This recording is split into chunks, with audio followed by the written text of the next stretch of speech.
అజయ్, అశోక్ అక్కడ భయపడుతూనే అజయ్ వాళ్ళ ఇల్లు మొత్తం క్లీన్ చేస్తూ ఉంటారు. వాళ్ళు ఇలా మాట్లాడుకుంటారు, అరే అజయ్, మీ ఇల్లు చూడటానికి బాగానే ఉంది, కానీ ఇంటి బ్యాక్ సైడ్ ఆ చెట్టేంట్రా అంత భయంకరంగా ఉంది అని అంటాడు. అసలు వాళ్ళ ఇంటి బ్యాక్ సైడ్ వాళ్ళు ఉన్నప్పుడు చెట్టు లేదు.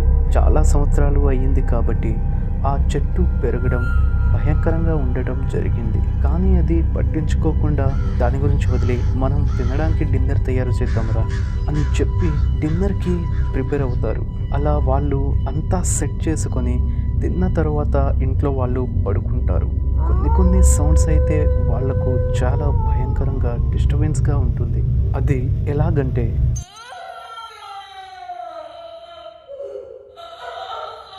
అండ్ అలాగే నక్కల అరుపులు కూడా.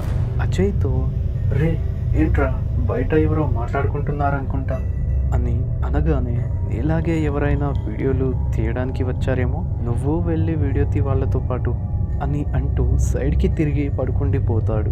అశోక్ కూడా తన కెమెరా తీసుకొని బయటికైతే వీడియో తీస్తూ వెళ్ళి చూస్తాడు. తన కెమెరా ముందుకు చేసుకొని వీడియో తీస్తూ ముందుకు వెళుతూ ఉంటాడు. అటు ఇటు కొద్దిగా భయం కలిగించే విధంగా చీకటిగా అయితే ఉంటుంది.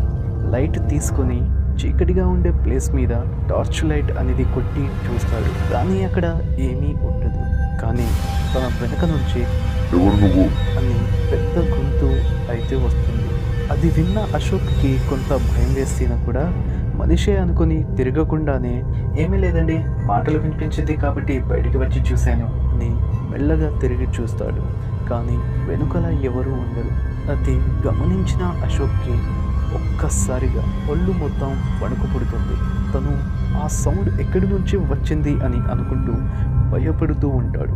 భయంతో ఇంట్లో వెళ్ళడానికి చేస్తే తనకైతే ఇంటిపైన ఎవరో ఏడుస్తున్నట్టు, ఇంకా సైడ్ నుంచి ఎవరో పరిగెట్టినట్టు అశోక్ అయితే సౌండ్స్ అనేది వస్తుంది. తను అలాగే భయపడుతూ అజయ్ దగ్గరికి వెళ్ళిపోయి అజయ్ని లేపడానికి ప్రయత్నిస్తాడు. అరే అజయ్, లేవరా, నాకేంటో ఇక్కడ ఎవరో ఉన్నట్టు అనిపిస్తుంది అని అనగానే, రే ఏం లేదురా, పడుకో, పొద్దున్నే ఊరు మొత్తం చూడాలి అని చెప్పి పడుకుంటాడు అజయ్. అశోక్ కూడా భయపడుతూ పడుకొని ఉండిపోతాడు. ఉదయం లేవగానే రాత్రి ఎంత భయంకరంగా ఉందో ఉదయం ఊరు అంత ప్రశాంతంగా అయితే ఉంది. వాళ్ళిద్దరూ సరదాగా ఊరంతా తిరుగుతూ పాడుబడిన ఇళ్లను చూస్తూ వీడియో తీస్తూ ఉంటారు. అజయ్ ఒక సైడ్కి పాట పాడడానికి వెళ్ళి పనైపోయిన తర్వాత వస్తున్న సమయంలో తన కాలు అనేది భూమిలో ఇరుక్కుపోతుంది. అది చూసి అశోక్ తన దగ్గరకు వచ్చి, ఏమైందిరా అని అనుకుంటూ తనను హెల్ప్ చేస్తూ ఉన్న సమయంలో కొంత దూరంలో ఒక కొడవలి పట్టుకొని జస్ట్ బ్లాక్ బుర్కా ధరించి తన చుట్టూ ఎన్నో కాకులు భయంకరంగా అరుస్తూ ఆ బ్లాక్ షాడోలా ఉన్న డెవిల్ చుట్టూ అయితే తిరుగుతూ ఉంటాయి. ఆ విజువల్ చూడటానికి చాలా భయంకరంగా ఉంటుంది. అండ్ నెక్స్ట్ పార్ట్ కూడా చాలా భయంకరంగా ఉంటుంది. నెక్స్ట్ పార్ట్లో ఎలా ఉంటుందంటే, ఆ దయ్యం అనేది వాళ్ళతో మాట్లాడుతుంది. అసలు దయ్యం అనేది ఉందా? అసలు అక్కడ ఒక ఆత్మ ఉందా? 2 ఆత్మలు ఉన్నాయా? కాకులు అసలు ఆ దయ్యం చుట్టే ఎందుకు తిరుగుతుంది? ఇది మీరు తెలుసుకోవాలంటే పార్ట్ 4 అనేది తప్పకుండా చూడాల్సిందే. Don't miss it.